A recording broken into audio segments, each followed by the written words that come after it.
دیکھیں، جب انسان کے اندر سے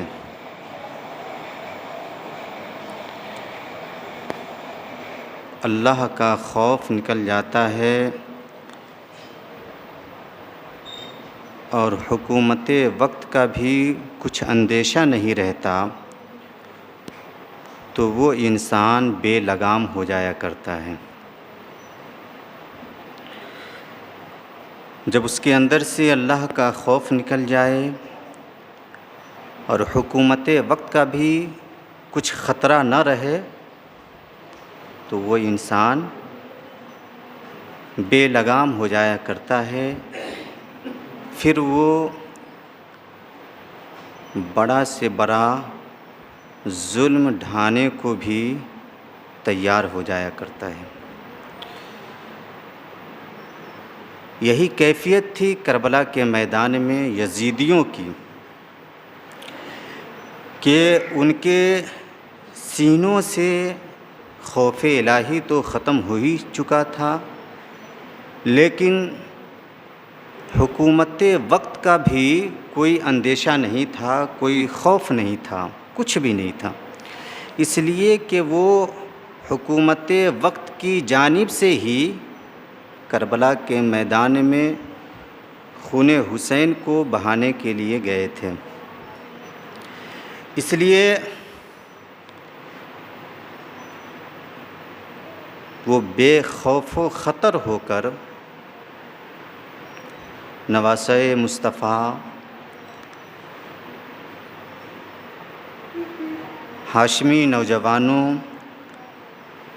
اور آپ کے جانثاروں کو قتل کیا۔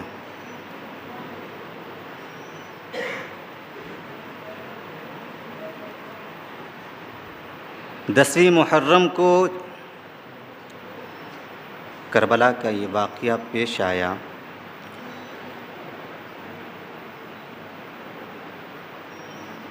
ابن سعد اپنے چند ساتھیوں کے ساتھ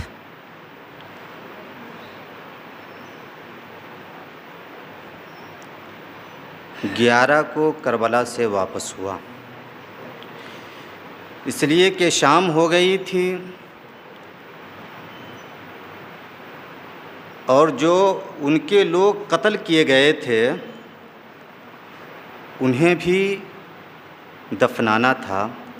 اس لیے ابن سعد اپنے چند ساتھیوں کے ساتھ وہیں ٹھہرا،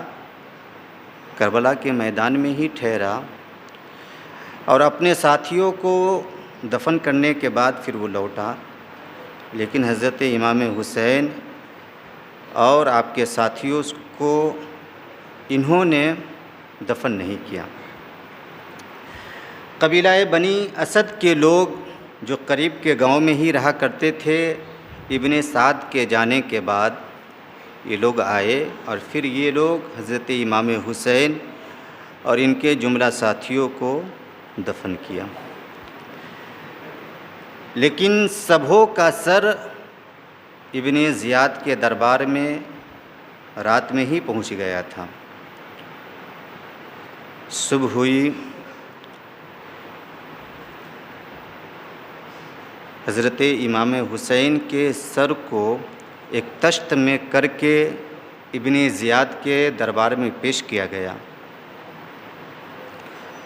اس کے ہاتھ میں ایک چھری تھی، اس نے حضرت امام حسین کے لبوں اور دانتوں کو ٹھوکریں مارنے لگا اس چھری سے، تو حضور کے ایک بوڑھے صحابی حضرت زید بن ارقم رضی اللہ تعالی عنہ وہاں موجود تھے۔ آپ نے جب ابن زیاد کی اس حرکت کو دیکھا کہ ابن زیاد ڈنڈے سے حضرت امام عالی مقام کے لبوں پر اور دانتوں پر ٹھوکریں مار رہا ہے، تو آپ رونے لگے اور روتے ہوئے کہا، اے ابن زیاد،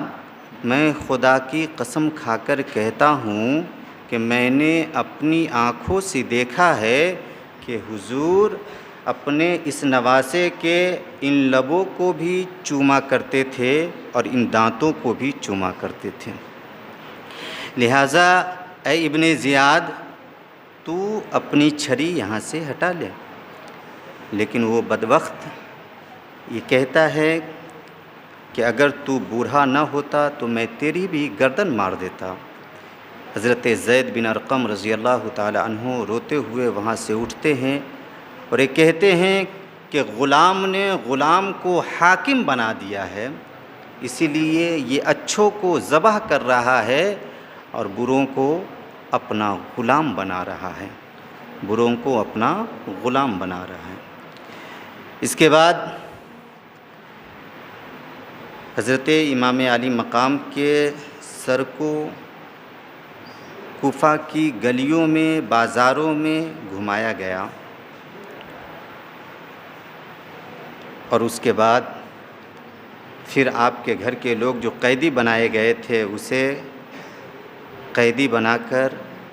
اور جتنے سر کاٹے گئے تھے تمامی سروں کو نیزوں پر چڑھا کر ملک شام بھیجا گیا۔ شمر ذی الجوشن وغیرہ کی سپہ سالاری میں اس کی موجودگی میں، اور یہ حکم ملا تھا کہ جب آپ آبادی سے گزرنا تو ان سروں کو نیزوں پر چڑھا کر رکھنا تاکہ لوگ عبرت حاصل کرے اور یزید کی مخالفت میں اپنی زبان کھولنے کو تیار نہ ہو۔ زبان کھولنے سے پہلے ایک مرتبہ نہیں ہزاروں مرتبہ وہ سوچے کہ اس کا انجام کیسا ہوگا۔ المختصر یہ کہ جب یہ لوگ شمر اپنے ساتھیوں کے ساتھ حضرت امام علی مقام اور ان کے جملہ ساتھیوں کے سروں کو اور ان کے گھر کے جو لوگ بچے تھے انہیں قیدی بنا کر لے جا رہے تھے، پہلی منزل پر یہ لوگ رات گزارنے کے لیے ایک گرجا گھر کے پاس ٹھہرے، گرجا گھر کے پاس ٹھہرے تو ایک روایت کہتی ہے کہ اچانک ایک لوہے کا قلم نمودار ہوا جس نے گرجا گھر کی دیوار پر ایک شعر لکھا جس کا ترجمہ یہ ہے کہ وہ لوگ جس نے حسین پاک کو شہید کیا، کیا وہ اس بات کی امید رکھتے ہیں کہ ان کے نانا جان بروز قیامت ان کی شفاعت کریں گے؟ ایک روایت کہتی ہے کہ اسی وقت لوہے کا قلم نمودار ہوا اور گرجا گھر کی دیوار پر یہ شعر لکھا گیا جس کا ترجمہ یہ تھا۔ بعض روایتیں کہتی ہے کہ یہ شعر پہلے سے ہی موجود تھا، تو جب ان لوگوں نے دیکھا تو یہ لوگ متعجب ہوئے اور اس کے بعد گرجا گھر کے جو راہب تھے، جو پادری تھے، ان کے پاس پہنچے اور کہا کہ بتاؤ یہ شعر کب لکھا گیا اور کس نے لکھا؟ تو راہب نے کہا کہ یہ کب لکھا گیا اور کس نے لکھا یہ تو مجھے پتہ نہیں، البتہ یہ ضرور مجھے پتہ ہے کہ تمہارے نبی کے زمانے سے 500 برس پہلے یہ شعر لکھا گیا ہے، 500 برس پہلے یہ شعر لکھا گیا ہے۔ جب اس راہب نے چند سروں کو نیزوں کے اوپر چڑھا دیکھا اور چند لوگوں کو قیدی کی صورت میں دیکھا تو دریافت کرنے پر جب انہیں پتہ چلا کہ یہ نبی کی اولاد ہیں اور یہ نبی کے نواسے ہیں جن کا سر اور ان کے ساتھیوں کا سر ہے جنہیں نیزوں پر چڑھایا گیا ہے، تو اس راہب کو بڑا تعجب ہوا۔ اس راہب نے ان سپاہیوں سے کہا کہ تف ہے تم لوگوں پر کہ اپنے نبی کی اولادوں کو تم نے قتل کر دیا اور ان کے بچوں کو قیدی بنائے ہوئے ہو، قیدی بنا کر لے جا رہے ہو۔ جب راہب نے سر حسین کو دیکھا تو آپ کو سر حسین پر پیار آ گیا۔ آپ نے ان سپاہیوں سے کہا کہ سنو، میں تمہیں 10,000 درہم دیتا ہوں، ایک رات کے لیے تم سر حسین کو میرے حوالے کر دو، صبح ہوتے ہی یہ سر تم لے لینا، یعنی میں تمہارے حوالے کر دوں گا۔ 10,000 درہم دیتا ہوں ایک رات کے لیے، سر حسین کو میرے حوالے کر دو۔ ان لوگوں نے دیکھا کہ فری میں 10,000 درہم آ رہے ہیں تو وہ لوگ اس بات کے لیے تیار ہو گئے، 10,000 درہم لیے اور سر حسین کو راہب کے حوالے کر دیا۔ گرجا گھر کے پادری کے حوالے کر دیا۔ وہ راہب سر حسین کو اپنے حجرے میں لے گیا، چہرے سے، داڑھی مبارک سے، زلف اقدس سے گرد و غبار کو صاف کیا، جو خون جمے ہوئے تھے اسے اچھی طرح دھویا، اور پھر عطر اور کافور میں آپ کے چہرے اور بالوں کو معطر کیا، اور پھر سامنے رکھ کر سر حسین کی وہ محبتوں کے ساتھ زیارت کرنے لگا۔ رب قدیر کو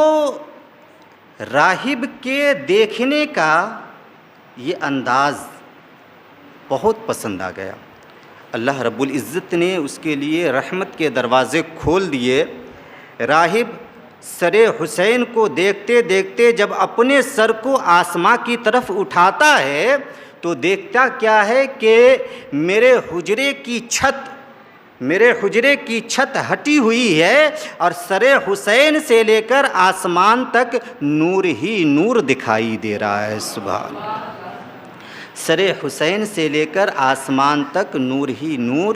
دکھائی دے رہا ہے۔ جب اس پادری نے سر حسین کی اس کرامت کو دیکھا تو اسی وقت کلمہ طیبہ پڑھ کر دامن اسلام کو تھام لیا۔ سبحان اللہ۔ اب یہ لوگ صبح کو سر حسین لیے اور پھر اپنا سفر شروع کر دیے۔ جب دوسری منزل پر یہ لوگ ٹھہرے تو درہموں کو تقسیم کرنے کے لیے تھیلی کو یہ لوگ کھولنے کے بعد یہ لوگ دیکھتے کیا ہیں کہ وہ درہم آپس میں مل کر ٹھیکری بن چکے ہیں، اور اس سے پہلے تھیلی کے ایک جانب یہ آیت لکھی ہوئی ہے، وَلَا تَحْسَبَنَّ اللَّهَ غَافِلًا عَمَّا يَعْمَلُ الظَّالِمُونَ، کہ ظالم جو کام کرتے ہیں اس سے اللہ رب العزت کو ہرگز غافل نہ جانے، اللہ رب العزت کو ہرگز غافل نہ جانے۔ دوسری جانب یہ آیت لکھی ہوئی تھی، وَسَيَعْلَمُ الَّذِينَ ظَلَمُوا أَيَّ مُنقَلَبٍ يَنقَلِبُونَ، کہ ظلم کرنے والے عنقریب جان لیں کہ وہ کس کروٹ پلٹا کھائیں گے، یہ جان لیں۔ جب تھیلی کے دونوں جانب اس آیت کریمہ کو لوگوں نے دیکھا تو بڑے متعجب ہوئے اور اپنے آپ پر شرمندہ ہو کر آگے کا سفر شروع کیا۔ جب ملک شام میں یہ پتہ چلا کہ بہت جلد سر حسین پہنچنے والا ہے تو پھر وہاں خوشیاں منانے کا حکم بادشاہ وقت کی جانب سے ہوا، جو خود ساختہ بادشاہ تھا، یعنی یزید کی جانب سے لوگوں کو حکم ہوا کہ وہ خوشیاں منائے، گھروں کو سجائے، ڈھول تاشے بجائے، نئے نئے لباس پہنے، خوشیاں منائے۔ کیوں؟ اس لیے کہ سر حسین آ رہا ہے۔ اللہ اکبر کبیرہ۔ آپ اندازہ لگائیں کہ نبی کے نواسے کا سر پہنچ رہا ہے، غم منانے کے بجائے خوشیاں منانے کا حکم ہو رہا ہے۔ جب سر حسین پہنچا، یزید بڑا سیاست مند آدمی تھا، اس نے پہلے آنسو بہانا شروع کیا اور یہ کہا کہ اگر حسین تیرا معاملہ میرے پاس آتا تو میں تجھے کبھی بھی قتل نہیں کرتا۔ پہلے تو وہ آنسو بہایا تاکہ زمانہ یہ دیکھے کہ یزید کے اندر حسین کی ہمدردی تھی، لیکن حقیقت یہ تھی کہ اس کے اندر کوئی ہمدردی نہیں تھی۔ اس نے جو آنسو بہایا تھا محض اس کی یہ سیاست تھی اس لیے کہ اگر اس کے اندر کچھ ہمدردی ہوتی تو جن لوگوں نے حسین پاک کو شہید کیا اسے وہ سخت سزا دیتا، لیکن تواریخ کے اوراق شاہد ہیں کہ یزید نے ان لوگوں میں سے جو کربلا کے میدان میں حسین پاک اور آپ کے جانثاروں پر ظلم و ستم کے پہاڑ ڈھائیں، ان میں سے کسی ایک پر بھی یزید نے سزا کا حکم جاری نہیں کیا، کسی ایک کو بھی سزا نہیں دی، تو محض اس کی یہ سیاست تھی۔ اس کے بعد حضرت امام زین العابدین کو اپنے قریب بلایا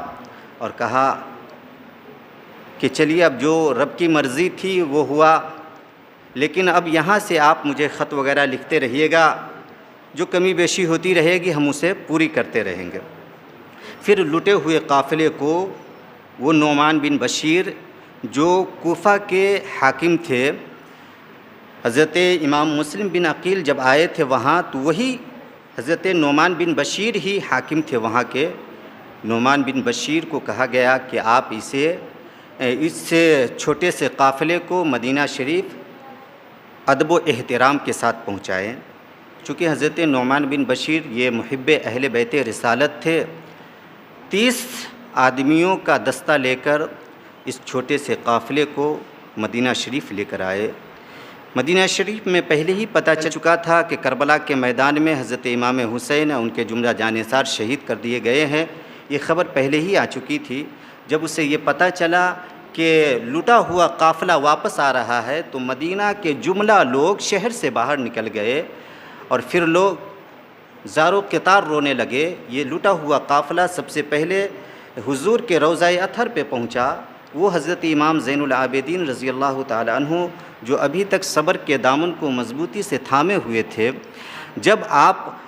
نبی کی بارگاہ میں پہنچے، سلاموں کا تحفہ پیش کیا اور اس کے بعد داستان کرب و بلا کو بیاں کر کے اس طرح رونا شروع کیا کہ جتنے لوگ تھے سب کے سب رونے لگے۔ ایسا کوہرام برپا ہو گیا کہ معلوم ہوتا تھا کہ قیامت صغریٰ کا نقشہ قائم ہو گیا ہے مدینہ شریف میں، قیامت صغریٰ کا نقشہ قائم ہو گیا ہے مدینہ شریف میں۔ اس کے بعد پھر یزید نے مدینہ شریف پر حملہ کیا، وہاں کے لوگوں کو ذبح کیا، بے قصور لوگوں کو۔ پھر جو ہے کعبہ شریف پر حملہ کیا، وہاں کے بے گناہ لوگوں کو قتل کیا۔ جب وہ کعبہ شریف پر حملہ کرا رہا تھا کہ 64 ہجری میں وہ ہلاک ہو گیا۔ محض اس کی حکومت 3 برس 7 مہینے تک رہی، 3 برس 7 مہینے تک یزید کی حکومت رہی اور 64 ہجری میں وہ ہلاک ہو گیا۔ جب اس کو موت آئی تو اس وقت اس کے پاس صرف ایک ناچنے والی عورت تھی، ایک پیالہ تھا اور ایک شراب سے بھرا ہوا مشکیزہ تھا جو اس کے تکیے کے پاس رکھا ہوا تھا۔ اس حالت میں اس کی موت آئی، اس طرح بری موت آئی۔ اور اس کے بعد پھر جو ہے معاملہ آگے کو بڑھا تو جتنے لوگ کربلا میں گئے تھے امام حسین کو قتل کرنے کے لیے یا جو لوگ اس قتل پر راضی تھے، ان سب کو پھر یکے بعد دیگرے کیسے سزا ملتی ہے انشاءاللہ آگے بتاؤں گا۔ اللہ تعالی ہم سب کو اہل بیت رسالت کے ساتھ ادب و احترام، ان کی تعظیم و توقیر کرنے کی توفیق عطا فرمائے۔